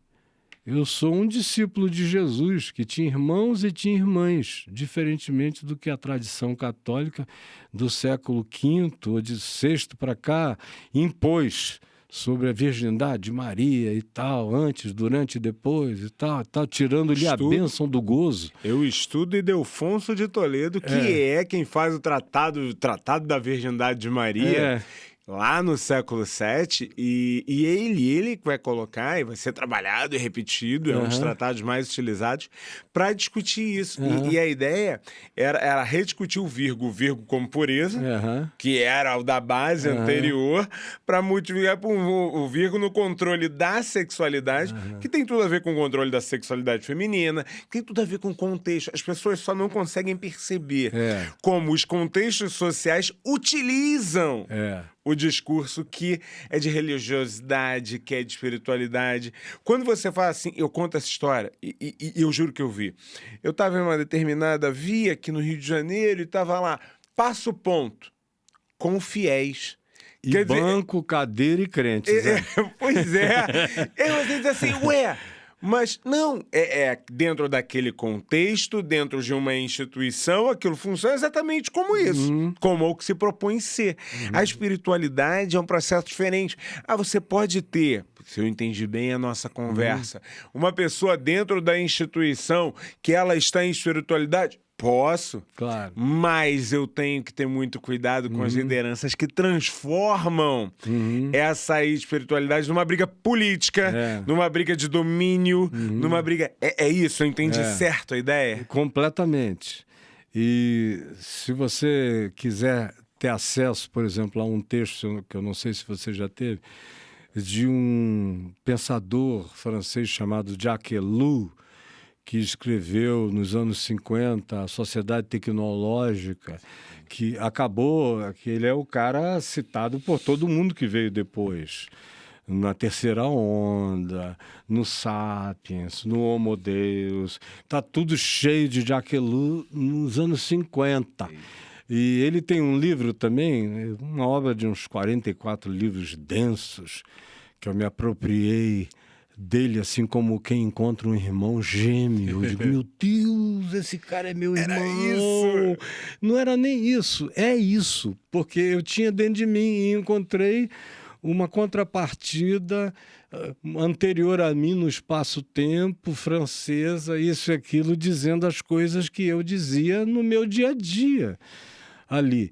E aí ele tem um livro chamado A Subversão do Cristianismo, The Subversion of Christianity, que é um livro que eu já li umas 3 ou 4 vezes, carregado de histórias, em que ele vem mostrando como em cada processo humano, nos últimos 1.700 anos, especialmente de Constantino para cá, o cristianismo virou tudo o que era necessário em qualquer contexto para validar e ser validado. E aí ele simplesmente está entendendo uma arquetipia do Apocalipse, nos capítulos 12 e 13, que fala das duas bestas, a besta que emerge do mar, que é o sistema político, que João estava falando de Roma, a cidade das 7 colinas e tudo mais, e a besta que emerge da terra. E ele estava falando, naquele tempo, em relação aos romanos, a religião, os sacerdócios que abençoavam o culto ao imperador. Mas aquilo, conforme a história cresce, aí, nessa espiral contínua, vai ganhando em cada novo contexto os seus novos agentes reproduzindo a mesma arquetipia. E a gente agora, recentemente, teve aqui no Brasil essa coisa do Messias. O nome do cara era horrorosamente, trazia essa composição. Esta referência. Essa composição que foi utilizada pelos pastores, pelos crentes e tudo mais. Então, religião e adaptação à influência, ao contexto pernicioso que carregue poder e promessas de poder e de transferência de poder em troca apenas de validações em nome de Deus, é o que faz o ocidente da Terra girar e fez todos esses anos, e você sabe isso melhor do que eu. Sim. Então, mano, não tem saída, não vem da religião essa ajuda, porque a religião carrega o vício intrínseco dessa verdade dela. Ela não admite que verdade não cabe em nenhum texto e nem em nenhuma doutrinação. Como quando Pilatos, no julgamento de Jesus, olhando os judeus falando, ele diz que é isso, ele diz que é aquilo, Jesus calado. Aí Pilatos diz, tu não dizes nada? Aí Jesus calado. Aí Pilatos insistiu. Aí ele disse, para esse fim, para essa hora eu vim ao mundo, para dar testemunho da verdade. Aí Pilatos quer filosofar com ele e pensa que Jesus vai cair naquele alçapão filosófico e diz, o que é a verdade? Aí Jesus olha nos olhos dele e só fica olhando para ele sem dizer nada, tipo, cara, você não está enxergando? É isso. Você não está enxergando o que é a verdade? Se você não estiver enxergando, nenhuma explicação vai te levar lá. Nenhuma. Então, olha bem. Eu estou diante de ti. E você quer o quê? Palavras? Olha, você não encontrou motivo algum para me matarem, nem para nada disso. Você quer que o quê? Um discurso sobre a verdade? De mim, não. A verdade, em mim, só cabe como encarnação, como prática, como vida, como expressão, como gesto, como modo de ser, como acolhimento. Fora disso, é só um discurso vazio. Como Paulo diz lá na primeira carta dele aos Coríntios, eis que eu vos mostro um caminho sobremodo excelente. Ainda que eu fale as línguas dos homens e dos anjos, se eu não tiver amor, eu serei como um bronze que soa ou como um símbolo que retine.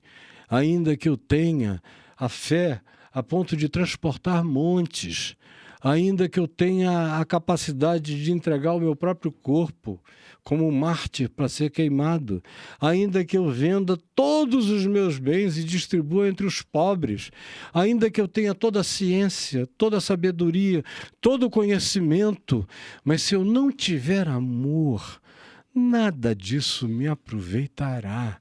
Aí vira patético, vira discurso, vira doutrina, vira dogma, vira tudo aquilo que mata o ser e que separa os homens. As mulheres, eu sou um cara antigo, quando eu estou falando em homens, que todo mundo entenda. Eu só não tenho ainda os hábitos contemporâneos do todos, tides e todas e não sei o que e tal, mas eu estou na universalidade do significado de qualquer gênero ou identidade. Perfeito. Perfeito. E eu sinceramente, eu estou muito feliz com essa troca. Eu acho que eu aprendi muito, eu acho que é uma troca que ela só acrescentou e, por mim, dá para falar mais algumas boas horas. Mas, infelizmente, os nossos tempos vão terminando. Mas a gente volta uma hora dessa. Com certeza. Caio, Fábio, foi para mim uma oportunidade. Eu queria te agradecer muito. Queria pedir para que você se despedisse, deixasse uma última mensagem, deixasse uma última ideia para a gente aproveitar bem esse dia e essas trocas. Eu não tenho realmente nenhuma última mensagem. Eu já disse tudo aquilo que hoje aqui, a meu ver, sugerido por você, a partir da experiência da vida, do contexto, do cotidiano. Eu tentei manifestar em palavras aquilo que só dá para ver na vida. Como Jesus disse, quando as pessoas queriam transformar as palavras dele só num ensino oral, ele disse repetidamente: a vontade do meu Pai que está nos céus só é feita por aqueles que, ouvindo esta palavra, a praticam. Então, o resto passa a ser discurso. É do que eu fujo. Eu peço a Deus para que a minha vida seja uma mensagem. A fala, a oralidade é só mais um instrumento de comunicação, é só mais uma mídia da qual eu fui dotado. Mas a mais importante de todas elas só vai sendo enxergada na observação mais ampla dos contextos. O antecedente, o imediato, e o futuro e o circunstancial, que está aqui. Então, o que eu quero é deixar isso. Viva, prove. Eu tenho um amigo que se dizia muito ateu, convicto, e puxava esse assunto. Ele queria discutir teologicamente, filosoficamente comigo, eu me negava. Dizia, cara, não, isso é muito tolo para a gente ficar discutindo. Discutir um absurdo. Então, Deus está nessa categoria do indiscutível. Você vai chegar lá se Ele quiser te levar desse modo. Do contrário, não sou eu que vou te dizer como é que você vai chegar. Ele é livre, ele está aí. Se ele é. E está entre nós. E não precisa de placa, nem de billboard, nem de coisa nenhuma dessa natureza. Aí ele falou, mas não é possível. Você não quer me dizer como é que eu faço? Eu digo, já que você está insistindo e você não me perguntou o quê, você me perguntou como, deixa eu te dizer, o Evangelho não é acerca do quê. O Evangelho é acerca de como. É o como é que define o Evangelho. O que a gente pode enfiar o que quiser, mas o como determina quem você é como você vive. Aí ele disse, mas como é que eu vou fazer? Eu falei, você vai voltar lá para aquele congresso. Estava no auge do bolsonarismo. Eu falei para ele, quem são as pessoas do congresso, você é de esquerda, que mais te odeiam ou manifestam assim, um olhar hostil para com você? Aí ele citou 3 pessoas da extrema-direita. Aí eu falei, tá legal, então você vai chegar hoje lá, com relação a fulana, você vai se aproximar dela. Você já falou com ela alguma vez? Não. Ela me olha tão ruim que eu nunca cheguei perto. Então, por favor, faça a sua parte, chegue perto. E peça licença para cumprimentá-la. Se ela te der permissão, cumprimente, aí peça licença para dar um abraço nela. Porque você já está aqui há 2 anos com ela e vocês nunca se falaram. E que isso está começando a ser desconfortável para você. Porque você não quer que nenhuma ideologia separe você do seu semelhante, que pense diferente. Então dá um abraço nela. Aí ele falou, isso não vai dar certo. Faz isso. Você não quer saber como? Se você quer saber como, é assim. Ama o teu inimigo e ora por aquele que te persegue. É um dos comos mais radicais do Evangelho. Começa logo dessa radicalização extrema. Aí quando ele fez isso, a mulher caiu no ombro dele chorando, quebrantada de coração, dizendo, cara, que negócio mais maluco é esse? Vindo de você, ele falou, por que de mim? Porque eu também pensei o pior de ti o tempo todo. Aí ele chegou para mim, ele ia toda quinta-feira tomar um café comigo de manhã cedo. Aí eu falei, agora o outro, você já falou? Não. Eu falo, esse é mais grotesco, é mais tosco esse outro cara. Bom de briga, não sei o que e tal. Eu falei, esse aqui é bom. É o mais frágil, pode chegar nele. Aí ele chegou e o cara já falou, colega, tá pensando o quê? Não sei o que e tal. Aquela história, né? Não sou viado, não. Eu posso chegar perto de ti? Claro. Tá com medo de contágio? Qualquer coisa dessa natureza. Ele foi, quero só te cumprimentar. E aí ele falou, tá legal, só isso? Não, eu queria te dar um abraço. Aí o cara falou, o quê? Um abraço. Deixa eu te abraçar. Aí o cara falou, bom, eu acho meio esquisito, mas pode, né? Aí abraçaram-se. O cara falou, poxa, que bom, eu te abracei. Aí ele falou, não, eu quero saber se você está livre para jantar. Aí o cara estou hoje à noite. Ele falou, olha, cara, eu tô jantando com ele a semana inteira. Aí veio uma outra pessoa. Foi a mesma coisa. Aí eu falei, não está claro para você que o Evangelho não é sobre o quê, mas é sobre como. Então, vai praticando o como do Evangelho, que uma hora você vai ficar tão cara a cara com essa realidade de Deus que você não vai ter mais questões e nem proposições, porque isso vai fazer parte imanente do seu olhar, da sua interpretação, da sua consciência, e vai silenciar as discussões desnecessárias, vai fazer um filtro e trazer a consciência cada vez mais para o que é importante. Como Jesus disse, pouco é necessário, ou mesmo uma só coisa. Aí ele estava falando de Maria, irmã de Marta e de Lázaro. Porque Marta estava reclamando que ela estava trabalhando, fazendo e acontecendo, e a irmã sentada ouvindo Jesus aos pés dele, naquela mesa do Oriente Médio, baixinha. Aí, tu não te importas? E aí Jesus disse, Marta, Marta, andas ocupada e preocupada com muitas coisas, pouco é necessário, ou mesmo uma só coisa. Maria escolheu a boa parte, aquela que não lhe será tirada. Então, não é sobre o que, é sobre como a gente vive. E se você vive a prática disso, os o quês vão todos se tornando respostas naturais e imanentes na sua consciência e vão eclodindo como vida espontânea dentro de você. Perfeito. E aí, para quem você já está devendo um abraço? Para quem agora você vai dizer... Não é quem você gosta, não. É aquele que está no ponto. A quem você vai abraçar? Muito obrigado pela troca com vocês. Muito obrigado pela presença. Caio, meu muito obrigado. Querido, aprendi Beijão, muito. Eu é que aprendi muito contigo. Sim. Obrigado pela oportunidade, meu irmão.